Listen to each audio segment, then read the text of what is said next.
Vamos lá, ó. O que é essa parte de cinética química? Vamos pensar numa coisa. Como é que eu consigo identificar que uma reação ocorre? Quando tem produto da parte do reagente, não é isso?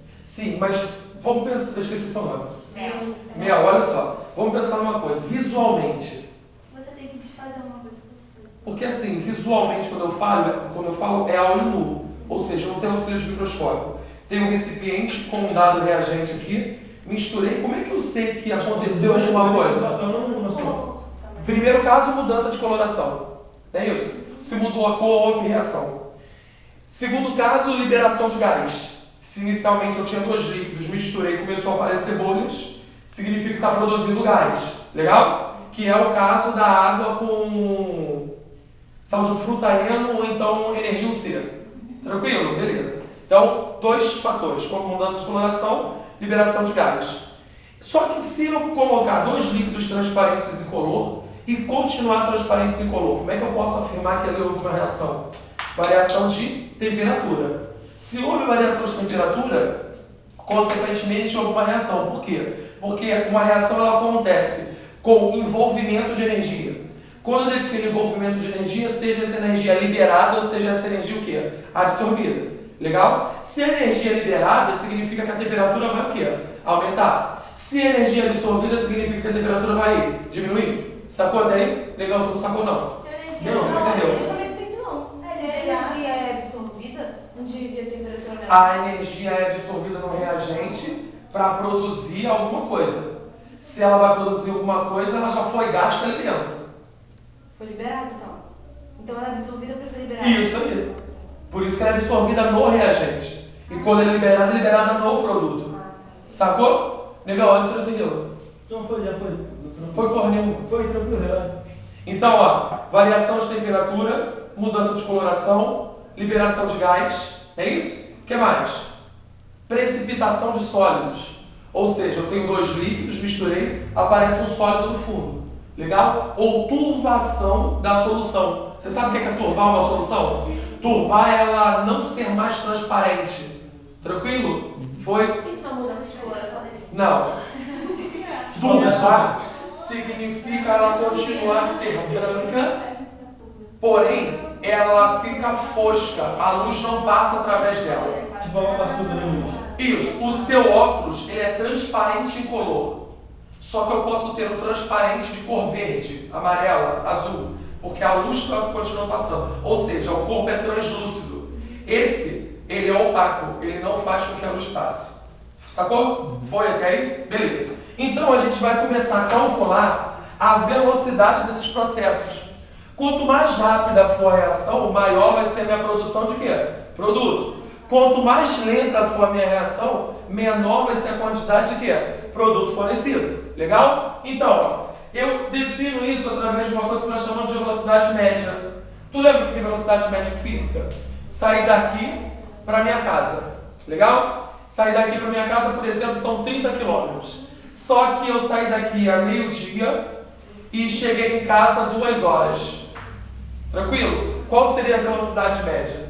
A quantidade de espaço dividido pelo tempo que eu fiz. Importa em algum momento se eu parei para comer, se eu parei para beber, se eu parei para o banheiro? Não. O que importa é o quê? A quantidade de espaço pela quantidade de tempo. Legal? Isso é o que nós chamamos de velocidade média. Então, a velocidade média em uma reação é a variação da concentração, que pode ser variação da concentração, variação da massa ou variação do número de mols em volume. Legal? Qualquer uma dessas variações sobre o intervalo de quê? Tempo. Isso nós medimos como velocidade média. Aí eu coloquei um exemplo assim, ó. Peguei água oxigenada, que é o peróxido de hidrogênio. Tu lembra por que isso é chamado de peróxido? Porque o oxigênio aqui tem NOx menos 1. Legal? Todo peróxido tem NOx menos 1. Todo óxido tem NOx menos 2. E todo superóxido tem NOx menos quanto? Menos meio. Legal? Ó, exemplo. Na2O é um óxido.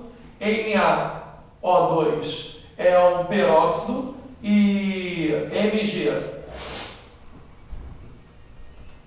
Na2O2 é um superóxido. Oxigênio aqui é menos 2. mais 2. Menos. Não, mais em cima. Não, mais 2 dividido por 2. 2 dividido por 2. É 2 vezes 2. É, 2 vezes 2. Aqui não é menos 2? É. Quanto tem que ser aqui para dar 0? 2. Não, meu amor. É porque assim, Ele tá levando esse... eu já botei o valor total dos dois sódios. Cada sódio é mais 1. Sacou o que eu tô falando, meu irmão? Não, ó, assim. Na2, ó. O sódio não é mais 1? Mais 1 vezes 2, mais 2. Para zerar aqui, menos 2. Sacou? Eu já botei o total, na verdade. Aqui é mais 1, então aqui é menos 1,5. Aqui é menos 1, então aqui é menos mais 1. Tá bom? Foi até aí? Beleza? Então vamos lá. Então eu coloquei aqui, ó, peróxido de hidrogênio em dada temperatura se decompôs em água e O2. Em 2 horas de reação, decompõe 3,4 quilos. Eu quero saber qual é a velocidade em relação ao O2 em mol por litro.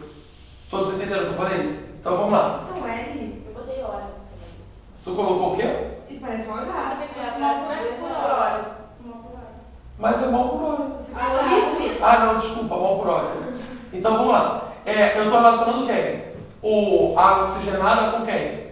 Com O2. Então vai ser 2 mols de H2O2 está para 1 mol de O2. Concorda com isso? Foi. Como aqui está em massa, eu tenho que transformar esse cara para massa, né? O oxigênio é 16, o hidrogênio é 1, então isso aqui dá 34. Então 2 vezes 34 gramas está para 3,4 quilos, então são 3.400 gramas. Tá legal? Foi? Assim como 1 mol de O2. Se é 1 mol de O2, quantos O2? Qual? Não, é em mol mesmo, né? Então 1 mol. Então aqui é. Tranquilo? Não, mas você sabe. O que eu sei? Pode botar aqui a 32. Não, eu preciso da velocidade em mol por litro. Não, tô falando embaixo. Por hora, Por hora, porra, desculpa. Aqui? Não, em cima. Aqui? Passa a massa? Não, amor, eu quero em mol. Por que eu vou transformar para massa para depois transformar para mol de novo? Então por que ele transformou para massa? Porque ele me deu o resultado, o valor em massa. Aí tem que ser a mesma unidade. Foi? Beleza. Então isso aqui corta, né? Dá 100. Então N vai ser 100 sobre 2, é isso? 50 mols de O2. Então a minha velocidade média em relação ao O2 é de 50 mols por um tempo de quanto? 2 horas. Eu ia falar 2 litros de novo. Então ficou 50, não. 25 mols por hora. Foi até aí? Só que eu posso afirmar para você que nesses intervalos de tempo de 2 horas, a velocidade foi de 25? Não. Não.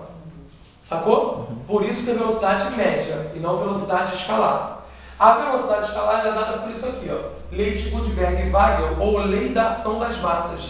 O que significa isso? V é igual a K, concentração dos reagentes elevado aos coeficientes. O que é isso? Então vamos lá. Primeira coisa. Isso aqui é uma etapa elementar. O que é uma etapa elementar? A etapa elementar é uma etapa única. Ou seja, o meu processo reacional só acontece em uma única reação. Foi até aí, meu? Beleza. Esses caras aqui são reagentes? E esse aqui é produto? Depende, né?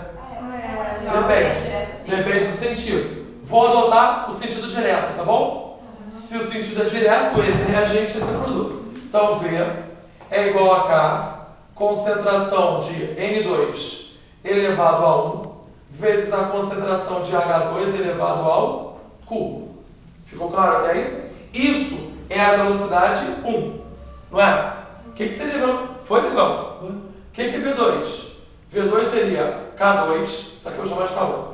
K2, concentração de NH3 elevado a quanto? A 2.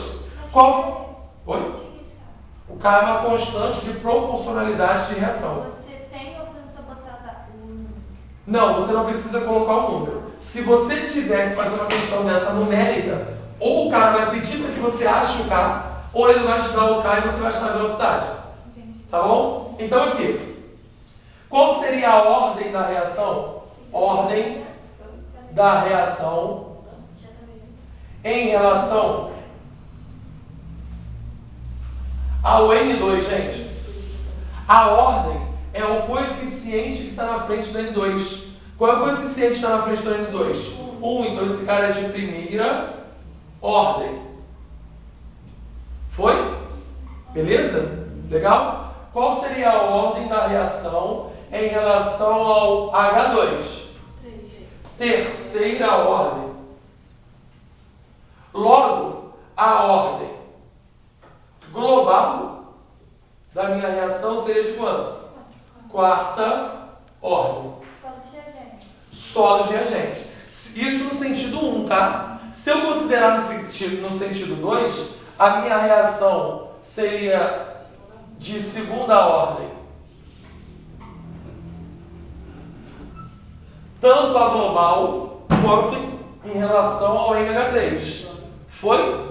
Beleza? Tranquilo? Então, ó, Bonito. isso aqui é muito importante. Bonito. Então, volta aí. Ó, Volta nessa terceira ordem, por favor.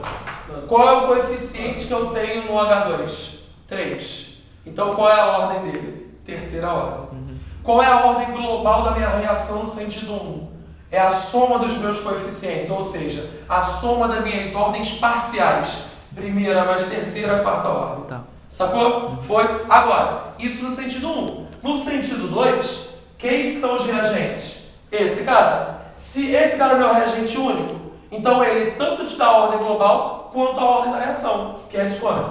Segunda ordem. Segunda ordem. Ficou claro? Dúvidas? Esqueci seu nome, cara. Foi? Agora voltando ali naquela parte do V1 e V2, viu, né? Vai ficar assim. A velocidade. Isso é a expressão. Essa é a expressão. Essa é a expressão. Se ele te der o valor das concentrações, você acha o valor da velocidade. Se ele não te der os valores das concentrações, tu não vai achar nada, só vai achar a expressão. Eu vou fazer um exercício aqui pra você ver como é que é. Tá bom?